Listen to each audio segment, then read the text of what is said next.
We are live here at this Citgo gas station as police look for the public's help in identifying that second person of interest. Still a very active scene as DEA agents continue to canvass and collect evidence, and yet investigators say this was second of two crime scenes here today.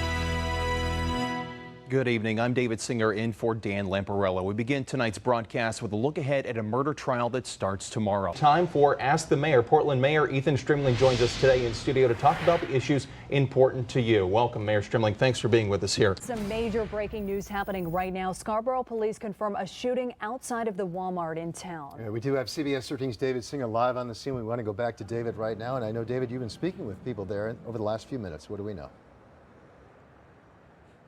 Yeah, Greg, we're joining you just in front of the Walmart parking lot here where multiple of the police vehicles have repositioned to block off and cordon off the section of the parking lot where it's likely that this shooting happened. In fact, we have someone here, Charlie Martin, I want to pull you in here, sir. You said you saw, or at least you heard, what happened. Here, come in here with me, sir. So as I was walking out, I walk out and I just hear pop, pop, pop, rat-ta-ta-ta, and you know, somebody said, he just shot me, he just shot me. Fox 23's David Singer is joining us live in Waterville. And David, neighbors there say this has become a violent area.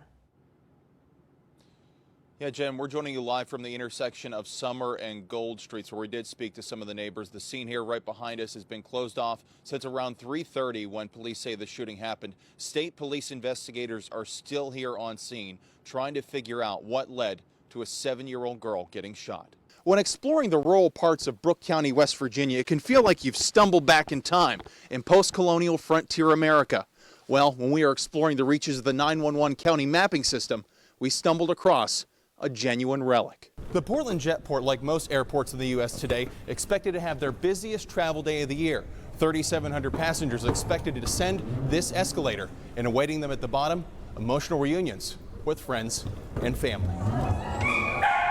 If you want to help Harpswell keep track of the sea level rise, you can using your phone. Just place your phone on the octagon on each of these posts, take a picture on each side of the octagon, and then send it using the information posted below. Correctional staff here at the Southern Maine Women's Reentry Facility say 90% of the women here are moms. This area is where they visit with and connect with their children and reflect on how they're rebuilding their lives to re-enter society and the workforce.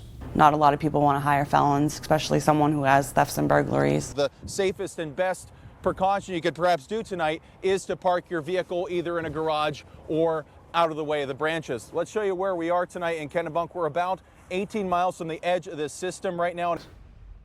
The Maine Department of Labor projects that by the year 2025, there will be a shortage of nearly 3,200 nurses in the state of Maine.